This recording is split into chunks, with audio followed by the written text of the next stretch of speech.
Guys, we are on week 3 of this sermon series called Beautiful Letdown.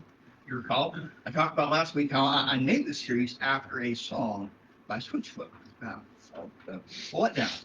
And it's all about how life, um, all the money, all the power, all the prestige, everything it has to offer is a letdown. And if that's all there was, that would obviously be disappointing, depressing even. Uh, but it's not. And because there's a God of the universe who desires to have a relationship with us, it makes it a beautiful life. And so when the world sees us walking away from everything they treasure, we're let down to them because we invalidate what they're chasing after. And so it's not saying that we can't have things. We see clearly in the Bible that God blesses people. So whether it's with wealth or influence or power or whatever else you want to chase after, I mean, God gives stuff like this. And I think we see it in the book of Ecclesiastes, among other places. I think when God gives us something, we should enjoy it. But it's not be all and end all of our existence. It's intended to be a gift from the Father for us to enjoy. So just like at Christmas time, we give our little kids a gift and we're excited to watch them play with it. I think there's something to that with God. I think He gives us things and He intends for us to enjoy it. But whatever our circumstances, whether we're some millionaire who can afford all the toys, so to speak, or whether we're someone who's struggling to make paycheck to paycheck and probably a little bit behind, it doesn't matter. God's still giving us blessings for us to enjoy. And so that's kind of what we've been talking about is all this. And I really want to lean in because we're going through this book called Ecclesiastes in the Old Testament. And it's one of the books written by King Solomon, who, as Lloyd mentioned, was extremely wealthy. I had an AI do the calculations last week, and he's several $billion richer than the richest man alive. And that's just what he inherited when he became king. And the Bible says he increased his wealth. So I'm pretty sure he blew Elon Musk, probably had probably the top 10 wealthiest people in the world matched. It talks about how even the servants in Solomon's household ate off of gold plates and bring gold cups. And if any of us have gold silverware, the odds pretty good we're probably not letting help polish it. And so we don't have that kind of stuff. But that's not where it ended, because you remember the story that Solomon was given this choice by God. He basically was given a gift, and God comes to Solomon in a dream and says, "Hey, because of the faithfulness and the relationship I had with your father David, I want to bless you. And so I'm going to give you basically one wish, whatever it is you want." And most people would have opted for more money, power, whatever. That's not what he went for. He just said, "God, I just want the wisdom to rule your people well." It wasn't even, "I want the wisdom to rule my people well." It's wisdom to rule your people well. So he's coming to God humbly, filthy, stinking rich, and powerful, but humble. And he just says, "I just want to do a good job that you've given me to do." And so God says, "Because you asked for me, I'm going to give you all the money that most people would ask for and the power." And so you got it. You got it all. And it was undeniably a good answer to that request. But I heard Francis Chandler. You guys know who he is. He's a relatively famous preacher. I guess for a preacher, he's famous. I guess I should say it like that. But anyway, he raised the point of, is it really that great of a choice? Because if you look back at the Psalms, the stuff that David wrote, the Bible calls David, Solomon's dad, the man after God's own heart. And when he basically said what he wanted more than anything else is, I just want to spend time in your presence, Father. I want to be where you are. I want you. Better is one day in your courts than thousands elsewhere. And it doesn't matter where he's talking about. He's talking about how it is better to be with God than to be in the house. Not in some pretty great places. Those places are better because God goes with me. 100 times better. And that's what he's trying to write home. Solomon is writing the book of Ecclesiastes from, we believe, the tail end of his life, okay? So he's got a lifetime of experience. And this wise man who ruled his people well did not always make wise choices. And he details this in Ecclesiastes. That's what I love about the Bible. Anyone who hasn't read the Bible seems to think that the Bible is full of perfect people, that they were all just like Jesus. And it's like, oh, we can't live up to these standards. It's like, no. You don't understand. It's hard to live down to those standards. They were not good people. I mean, David, man after God's own heart, adultery, murder, stuff like that. These are the people that the Jews look up to, that the Christians look up to. The murderer. Paul wrote most of the New Testament, right? He was guilty of murder too. I mean, he didn't actually use his blood. He just riled up the crowds and wound them up and then let them go. Hey, have fun with that. This way, I don't have blood on my hands. I'm rid of the people I didn't want to have around anymore. And so, Solomon's coming at it from the tail end of his life, and he's had the highs and the lows. And let's face it, he's had some pretty high highs and some pretty low lows. I don't even know. I mean, I love my wife here, but she was out. She and I have gotten into a few arguments, and there's times that it feels like thermostat's been turned down to 30 degrees in the house, and it's lasted for a few days even. And so, if it's that way with one wife, just imagine how it was with Solomon's 700 wives. He was always fighting with somebody. I'm quite sure.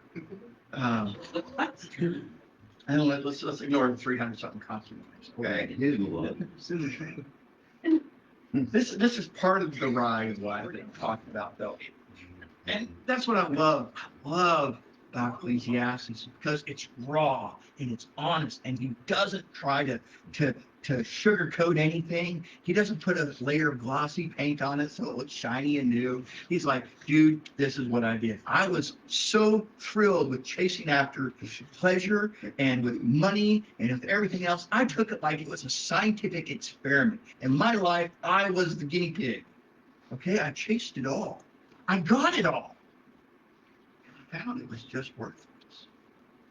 I mean, chapter 1, we see, depending on the version you read, it says vanity of vanities. All is vanity. I keep reading how the New Living Translation puts it. Everything is meaningless, says the teacher. Completely meaningless. Solomon goes through it. In the first couple of chapters, he's kind of going through it and he just tells people, hey, this is what I did. I chased after pleasure, and boy, did I. I mean, I went after the sex. I went after the toys. I had the homes all over the place with gardens that were beautiful. I had land. I had power. I had armies at my back. I had whatever I wanted. And if you go through this book and you don't grab onto the key, then this is probably the most depressing book in the Bible. I can't think of one that's worse. What? Job? He gets out of the whale and he gets to go free. You got a good point, Joe. 3 days in the belly of the whale does not sound like a good time to be out. I'm just complaining on the way drive here that, I've had to take long drives in the back seat of the Suburban because they give you that much leg room. And I'm like, by the time I'm done, I'm falling out and I'm crippled. 3 days and I think it was roomy in there. I could be wrong. Maybe he did have elbow room. I can't feature that. I don't think God tried to make him comfortable in the least bit. Okay, I'll put it like that. But 3 days and it was done, and he went and did his job. Solomon's life, he was chasing all day, every day. He didn't let go. And he just went after it. Like I said, his life was an experiment. He was fine with that. So the first couple chapters, he lays it all out. It basically just comes to this conclusion at the end of chapter 2. And he lays it out. So the first 2 chapters are kind of the life of an atheist. He's not talking about God really much at all. He's talking about, all this stuff, all of these women, all this pleasure, everything. He had it. And at the end of these 2 chapters, he comes to it. Verse 24, this isn't up here. I didn't put it on the screen. But he says this. He says, so I decided that there's nothing better than to enjoy food and drink and to find satisfaction in work. Then I realized these pleasures are from the hand of God. Who can eat and enjoy anything apart from him? God gives wisdom, knowledge, and joy to those who please him. But if a sinner becomes wealthy, God takes the wealth away and uses it to those who please him. This too is chasing after wind. He doesn't really mention God until the tail end of those 2 chapters. So 2 chapters, you can bring this to an atheist and say, that sense of futility you experience every day, that existential dread you have going to work one day morning, that is the human experience.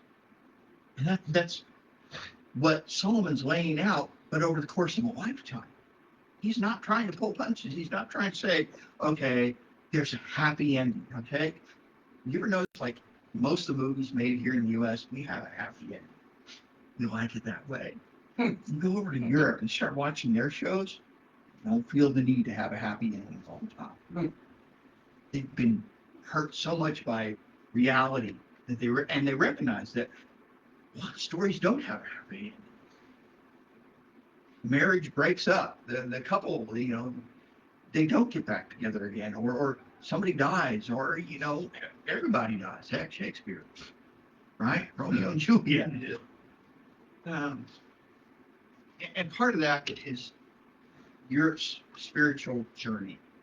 They've been ahead of us on the scale of leaving God behind, and so when movies were really hitting their stride and coming in art form, Europe was already done with God. So they were dealing with the cold reality of life without God. And that's what he's laying out here in these 2 chapters, is life is hard. You can chase after pleasure. Maybe you'll get it. And if so, enjoy it because it's all you're getting. Because in the end, it all goes away. I can build all these houses and gardens and everything, but sooner or later, someone inherits it and that person just going to squander it. They're not going to appreciate it like I did because I worked for it and I built that with my 2 hands. Kid just doesn't. That is often the way it is. But the rest of the book is kind of written for those who do believe. Okay, we're going to dig in on that because we're going to dig in on 3, and he's talking about there's a time for everything, and everything will happen in its time. It's kind of interesting to me that the people who bring us the greatest joy in our life, spouse or kids or grandkids or something, are often the people who bring us the most pain. We open our lives up, we open our hearts up, and we therefore allow their humanity, their frailty, their inconsistency, all that comes back and hurts us. And that's if they're not trying to. If they actually do decide to try to hurt us, man, it's like they cut your heart out and then they stomp on it on the floor.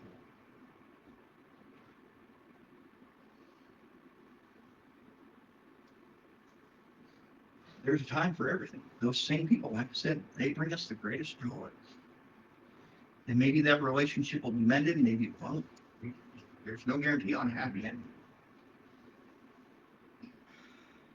But I mean, it's just all goes through phases. And that's what we come to in chapter 3. So I want to go ahead and read. We're going to read chapter 3, verses 1 through 15. All right, here we go. It says, for everything there's a season and a time for every activity under heaven. A time to be born and a time to die. A time to plant and a time to harvest. A time to kill, a time to heal. A time to tear down and a time to build up. A time to cry, a time to laugh. A time to grieve and a time to dance. A time to gather scatter stones, and a time to gather stones. A time to embrace and a time to turn away. A time to search, and a time to quit searching. A time to keep and a time to throw away. A time to tear, and a time to mend. A time to be quiet and a time to speak. A time to love and a time to hate. A time for war and a time for peace. If you're a music fan, you probably recognize that. Was it Birds? Yeah, Birds made it famous. I've got a version from a Christian band that I really enjoy. For everything, there's a season. Turn, turn, turn. That one. And there's, I'm not aware of another song that hit any real mainstream music outlets that had almost straight word for word from the Bible like that song did. He wrote it years before, not like 20 years or anything, but 7 years before the Birds released it. And it's just a beautiful, powerful thing. Just trying to remind us that, hey, there is a time for war, yes, but hopefully there's peace coming soon. That was in the middle of the Vietnam War when the Birds sang that. And so they were really looking for that peace. So it does. And that's what he's trying to tell us here in chapter 3, is that there is a time for everything. There is a time for building, there's a time for tearing down. And we see, especially when you've lived a good long while. I mean, I've lived here in Comanche for 8 years, and I can already point to a handful of changes that have happened in town. And if you've lived here your whole life, probably point to a lot more changes that have happened. There's 2 Allsups here in town, and for a long time, I didn't know which one they were talking about when somebody said, "Go to the old Allsups, I'll meet you there." I'm like, you're gonna have to tell me. I'm a newbie, remember? Oh, yeah. But I don't know these changes all the time, but I've seen lots of changes. Before that, we lived in between Glen Rose and Cleburne in a microscopic town called Nemo. And I can remember even just the same space of time that I've been living here. I go and I drive that direction and I go through Glen Road. Man, this town's changing. Maybe just because I'm not there, 2 or 3 times a week. And then you go further into Cleburne, where we went to church, this Cleburne campus in Stillwater, and it's just like, wow, there's a lot of changes. Some restaurants have shut down, and new ones have opened up. I mean, there's a time for building, there's a time for tear down, there's a time for joy, there's a time for anger, there's a time for it all. And especially when you're looking like someone is at the course of a lifetime. Man, there are seasons in life. There are seasons that are good and everything's going great. It's just like, hey, the kids, we're all getting along. We're able to go on that trip to Disneyland or whatever it is you like to go do. Everything's just hidden. And then, something happens and maybe your kid hits the teenage years. I don't know, whatever it is. And suddenly things are rocky at home. Maybe the kids move out and you suddenly look at your wife and you're going like, hi, my name's Ross. We got to get to know each other if we're going to stay in the same house. Stuff like this happens, and it creates bumps in marriage, bumps in family. We have friendships, and there's friendships for a season, friendships for a reason. I know you said it. And then there are friendships for a lifetime. I think that's the way it goes. There are friendships that serve a function. That's the reason part. It's like, hey, we're working friends. We go, we come together, we do a purpose, and then we go home and really just don't call each other outside of work. There's stuff like that. There's friendships for a season, and it's like a 5-year time period. It's like these are our best friends. Like they're coming over all the time. We're going over there all the time. We went to camping together or whatever it is you guys like to do. And that's great and that's wonderful. And you think, man, these are friends. Because I know when I was growing up, I grew up on the Flintstones, okay? I really wanted to have that Barney Rubble right next to me. I wanted to have that friend who was there for years and years and years. And was a lifetime friend. And I've, various times in my life, I thought I found him. And then life changes. people change. And those friendships that are so rich and beautiful, and eventually they even become awkward. And it's kind of like, oh, hi, yeah, how you doing? And it just, it tears me apart a little bit inside, losing friends like that. Because at one point in time, like I said, I thought they were going to last for a lifetime.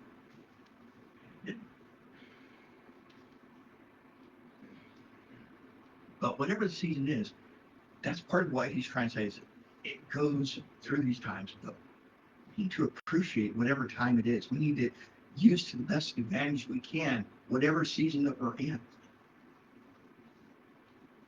Carry on with this, okay? Because I think the best part's coming. Verse 9 says, what do people really get for all their hard work? I've seen the burden God has placed on us all, yet God has made everything beautiful for its own time. He's planted eternity in the human heart. But even so, people cannot see the whole scope of God's work from beginning to end. So I concluded there's nothing better than to be happy and enjoy ourselves as long as we can. And people should eat and drink and enjoy fruits of their labor. For these are gifts from God. And I know that whatever God does is final. Nothing can be added to it or taken from it. God's purpose is that people should fear him. What is happening now has happened before. What will happen in the future has happened before. Because God makes the same things happen over and over. Sorry for going into that.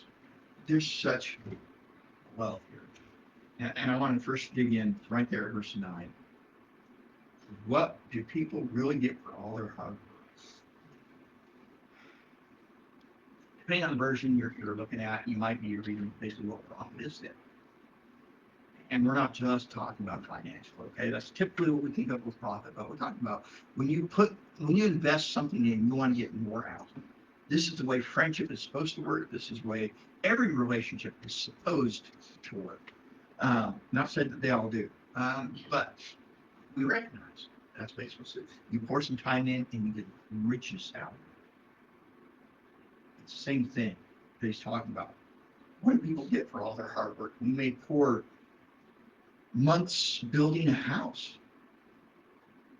And 100 years from now, it's probably going to be torn down. What profit is there in all the toil? And again, Solomon's just leaning in the sense of futility that we all wrestle with. We've all been there. And I don't know anyone who doesn't deal with that at some point in time. And Solomon here, he's trying to play the devil's advocate, okay? He's not trying to give us a sense of futility. And if someone who's not a believer in God comes and reads the book of Ecclesiastes, or if you don't grasp the key to it in this whole book, being that Solomon's talking about the human experience, he uses the phrase under the sun. Okay, so everything in the human experience that we can touch, smell, feel, spend, whatever, all of it. That's the human experience. That's what he's trying to talk about. He's not trying to talk a whole lot about what happens with our Creator. But that's what changes everything. And he hints at it here and there, and he nails it a little bit there and other places. But he just keeps leaning into this sense of futility that we all have wrestled with. And I'm convinced that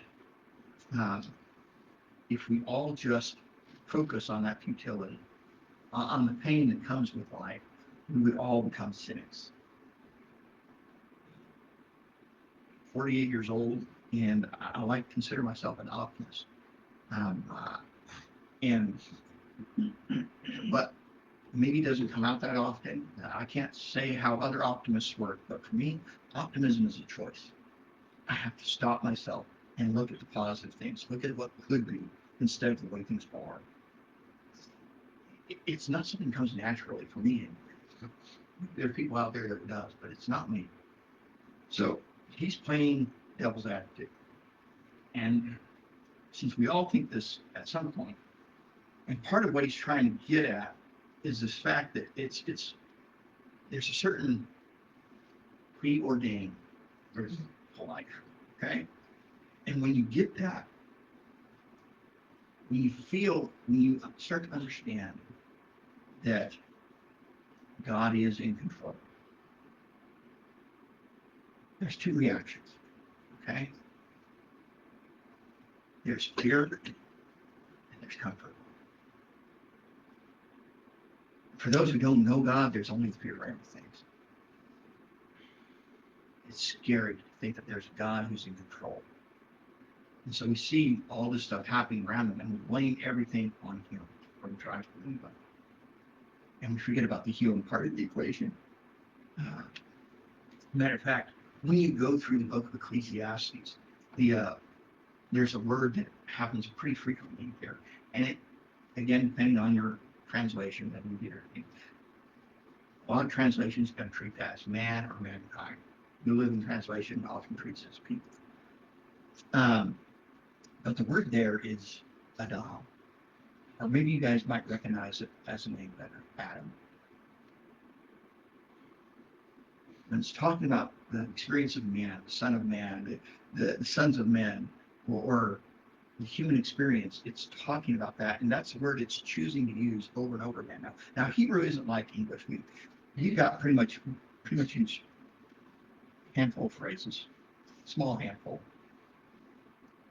But when we're talking about men, we pretty much have the singular form, and we have the plural form, and then we talk about boys, maybe, rough stage. Hebrew has a lot more words. Adam is the one that's used. And what's interesting is that term Adam can refer to men, but it often refers to mankind, people. But it's interesting to me because him leaning into the choice of this word over and over and over again, over 50 times in this book.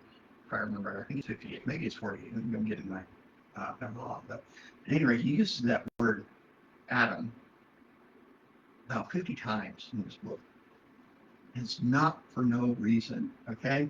It's simply put, he's trying to give us, yes, this is mankind, these are the sons of men, all that. He's trying to get the literal thing, but he's also trying to, again, lean into what the readers of this book would know.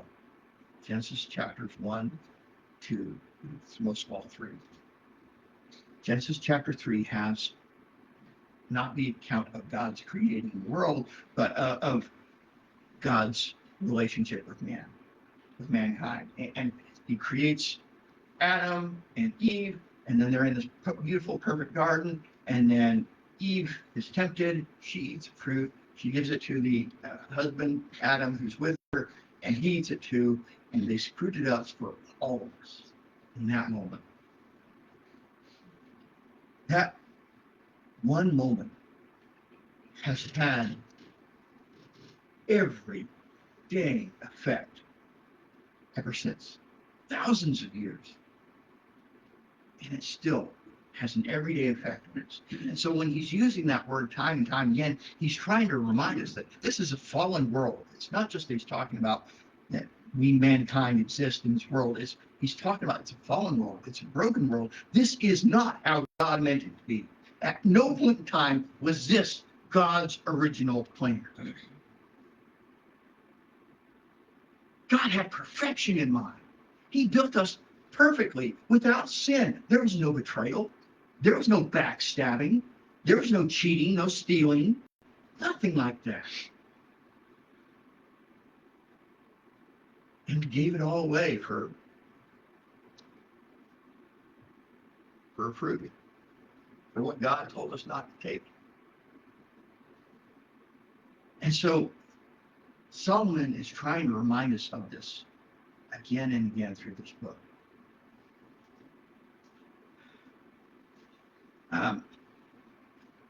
Verse 10, let's look at that real quick. Because I've seen the burden God has placed on us all.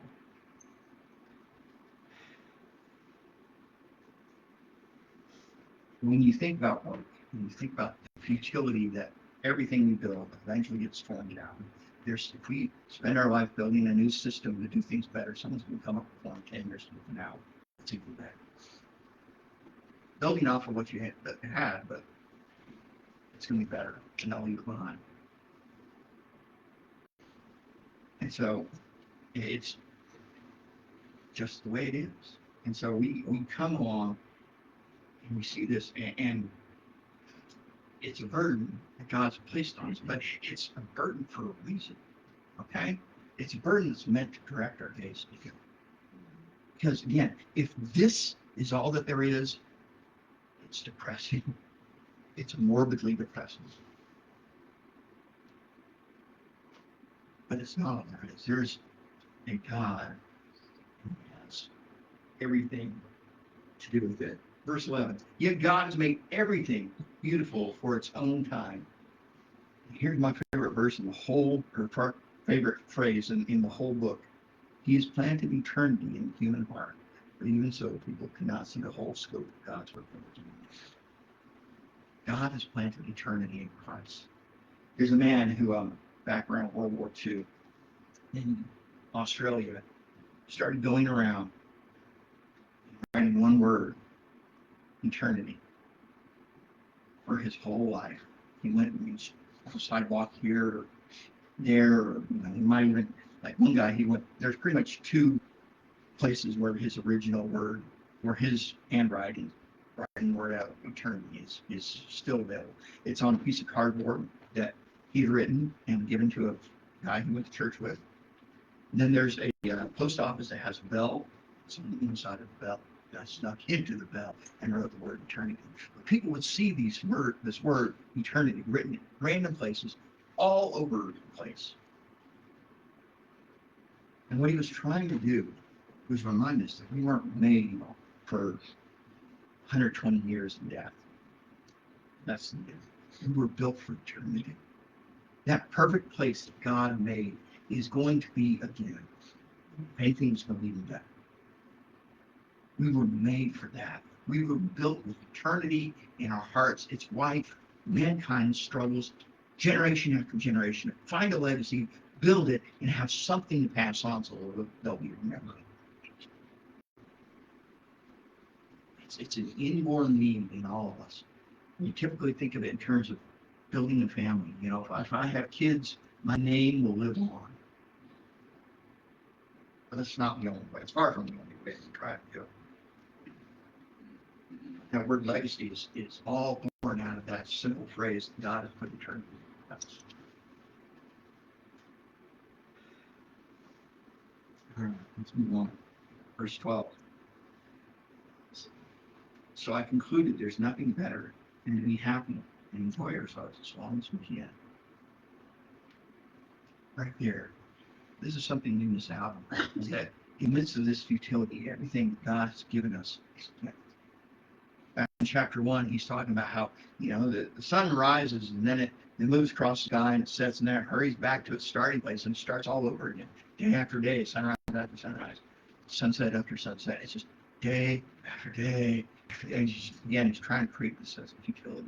But the way I'm wired is I love sunsets and sunrises. My favorite time of day, really. Get outside and just watch that golden band across the horizon.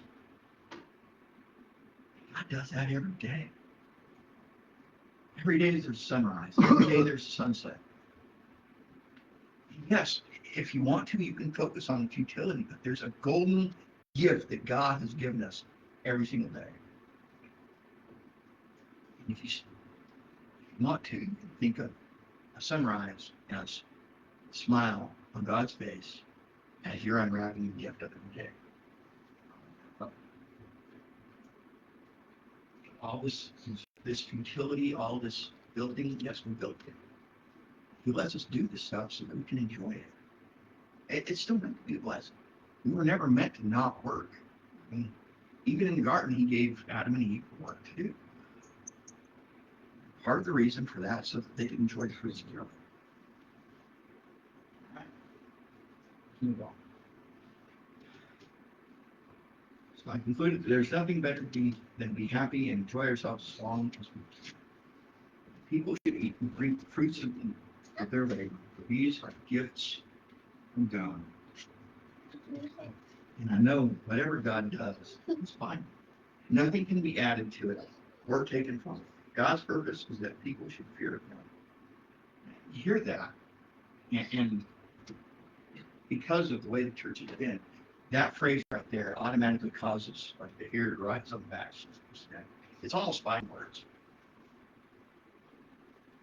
and it's not meant to be. Come on and show my age a little bit here. You guys ever watched that show, Fresh Prince of Bel-Air? Yeah, I'm sure. It's one of those famous stories of all time. But anyway, um, Will comes from Philadelphia. He's sent by his mother to live with his aunt and uncle in Beverly Hills. So he goes from projects to Beverly Hills. Okay? And one of the things I love most about that show was Uncle Phil. Okay? Now, one of my favorite shows of my childhood was The Cosby Show. I loved that show. Forgetting about what Cosby's done to take the legacy of that show. It was a good show. I enjoyed it. It was funny. It was a good family. I loved it. But as I grew up, I was like, he's a bit of a wet noodle. He's a floppy guy. He's not the backbone of his family. His wife, Claire. He was, and this is mostly because I recognize this with Bill Cosby's comedy. It was all based on that. And he wanted to be the guy that laughs all the time. Uncle Phil, on the other hand, I mean, he had to share laughs, sure. But Uncle Phil, when he got angry, things happened. Things changed. Whether he was chewing out his kids or whether he's chewing out some police officer who arrested his kids falsely, whatever it was, when he got angry, things you could take Uncle Phil seriously. I couldn't take Bill Cosby's character. After Huxtable, I didn't take him seriously. That's good. He didn't earn my respect. He was a good man. He loved his family. He had some wisdom to pass on. But, anytime things got hard, it would let them all get things done. Okay. And that's, I think, a little bit of a good illustration. Uncle Phil, I think, is a good illustration of what God is like. Okay? The people on the receiving end of Uncle Phil's anger, whether it was that cop who had arrested his kids, he was a judge. He was coming in with righteous anger. Those people better do what he told them. And they better do it fast, or there would be the consequences. If he's yelling at his kids, they changed. They did what they needed to fast. But the same kids didn't fear him. Not the same way, anyway. Cop or whoever else on the outside of the family, they only saw a judge those things. They didn't see Uncle Phil or Dad. They knew that if Dad got angry, the next moment, especially since it was a half-hour sitcom, he would let it on. That's the way it is with them. There is a righteous, just God. And he is not loving, he's not just. Because otherwise, God who doesn't care about justice lets everybody walk all over everybody else. This world would be utter chaos. It's bad now. Just imagine how it would be if God didn't like justice. He didn't care about justice. He was just grace. There is grace. And so that fear changes from I'm scared to I got nothing but respect for this man. I got nothing but respect. And because I have such high respect, and I know that when he says to do something, I need to do it, or there will be consequences. That's part of the respect. That's our relationship with God. He is that dad that we can step up and we can hug, but if we screw up, he's not scared to chasing us. He does that. Matter of fact, the Bible even tells us he chastens every son whom he loves. I can vouch. He's chewed me out a time or two. All right, let's move on. Let's wrap this thing up. So now, verse 14, and I know that whatever God does is fine. Nothing can be added to it or taken from it. God's purpose is that people should fear him. What is happening now has happened before, and what will happen in the future has happened before. Because God makes the same things happen over and again. Solomon's trying to play the devil's advocate, so you get the sense of futility playing in it. Um, but what's interesting is that, again, depending on the version you're reading, the more I get into the Ecclesiastes, the less satisfied I am with the NLT so far. Lots of times I'm going like, yeah, you didn't phrase that very well, I don't think, but it's just a matter of opinion. Most people know more than I do, so I'm probably wrong, but still, the version that I like to study out of, the NASB, says in verse 15, says, God seeks what is passed by. So when it's saying what's happening now is happening before, what will happen in the future is happening just because God makes the same things happen. There's phrasing, God seeks what's passed by. And so what it's trying to say is that the past, and our present for that matter, we don't understand it. We don't understand it all. We don't have the big picture. And so God's the only one who does. And part of the nature of the relationship he wants to have with us is this measure of trust. God is forever asking us, do you trust him? Do you really trust him? And he's pushing that in new levels regularly. That's part of the Christian growth experience, is learning to trust God in ways we haven't before, in areas of life that we haven't. Because let's face it, there's all of us, it's to some degree, we have these different ways of trying to control things and maintain our influence so that we can arrange the outcome that we want. So whether you're the domineering personality and you step up and you yell and whatever, you get things done, or you're the passive personality, you just gotta lay out these hits over here, and over here I'll lay out some more hits. And you're still trying to manipulate things to get things to go the way that you want them to go. And God's above all that. He's saying, do you really trust me? It says that God seeks what has passed by. He's taking the pieces of our life that we don't know about or understand, but it's still going on. Romans talks about it this way. It says, God works together all things for the good of those who love him and are called according to his purpose. So all those things that we don't understand that hurt in the moment, and they'll probably hurt later on if we're being honest. That hurt doesn't just automatically go away because we found purpose to it. But man, that does such a good job of being. God has purpose on our pains. Because it's a broken world, there's going to be pain. There's no getting around that. I'm probably going to quote it a lot. One of my favorite movies, maybe my favorite movie, The Princess Bride. When Leslie's talking to Buttercup, he says, life is pain, Highness. Anyone who says differently is saying something. It's true. Life has an immense amount of pain. And we spend our lives trying to make that as little as possible. And that's fine. It's good. There's nothing wrong with that. That's the human experience. But again, God's there asking, do you trust him? Because in his pain, there's going to be purpose. You may not see it for 25 years. Matter of fact, you may not see it in this lifetime. It may come after you pass away and you're there in heaven talking with God. He's like, hey, do you remember that thing that happened back when we were 18? Let's talk about that because you never quite got it. Let's talk about what that served. What you never saw is how that affected this person over here, how you bore up during that, or whatever. It's all kinds of things.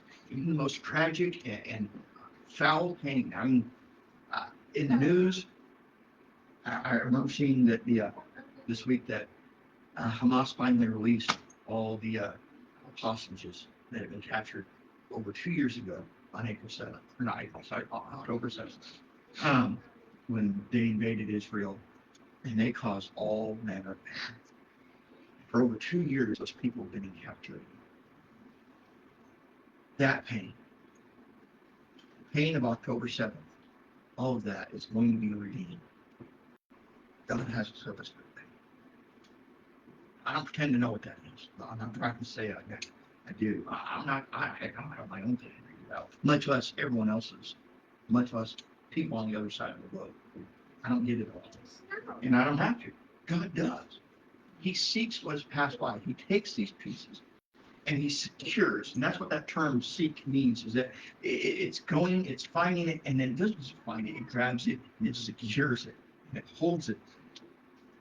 And he brings the missing piece that that we don't understand. He brings that back later on so that we will understand. The best example I can think of is the cross. In the moment, nothing but pain. Jesus is being whipped. Jesus is being nailed to the cross. His mother being right there at his feet, watching him die in this horrendous method. All his closest friends scattered to the winds, except for the one, of course, who betrayed him. But 3 days later, there was a resurrection.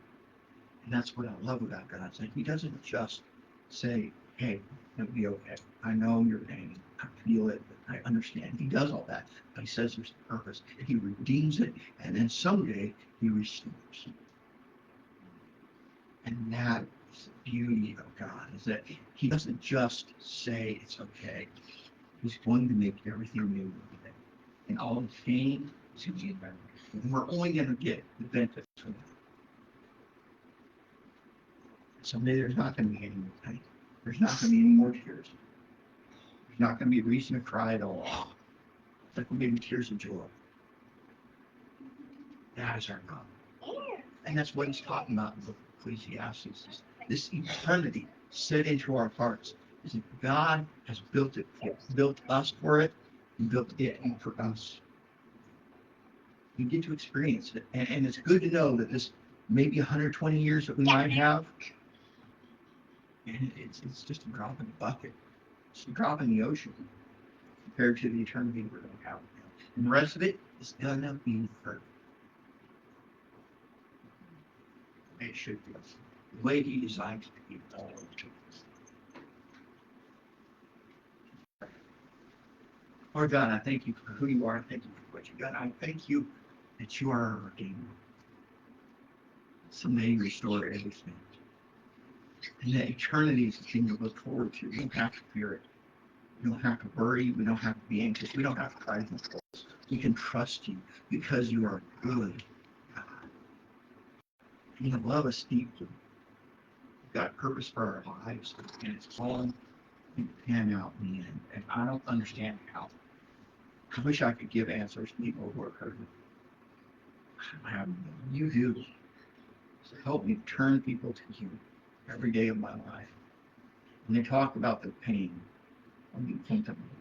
When I'm going through the pain, remind me that you're there. There is a purpose. We need you. This life is futile without you. But there's an eternity of purpose and joy waiting for us. I just thank you for who you are. I thank you for what you've done. Jesus, thank you so much for dying on the cross, for going through all that pain on our behalf so that we could experience an eternity that's a beautiful thing. Holy Spirit, thank you for working in us every single day, reminding us of good things, convicting us to do the right thing time and time again, so that we have at least less pain in our lives. Bad enough when we have pain from other people's mistakes, but it's that much worse, I think. At least it feels like it to me. When we're causing our own pain. So help us. Help us to live wisely. Help us not to follow Solomon's example and treat our lives like an experiment, chasing after everything. We can learn from what he showed us, that you're the only thing that's really worth chasing after, and that you bring eternity into everything we do when we're chasing after you. When you're the main thing, suddenly family relationships are eternal. Suddenly the work we do, the house may be torn down in 100 years, 200 years or something, but there's still the lessons we learned on the way, the friendships we had, the way we treated people, all of it. God, it takes on an eternal aspect. I'm so thankful for that. You are the great Redeemer. I love you for that. Don't let us forget. Pray this in the name of Jesus.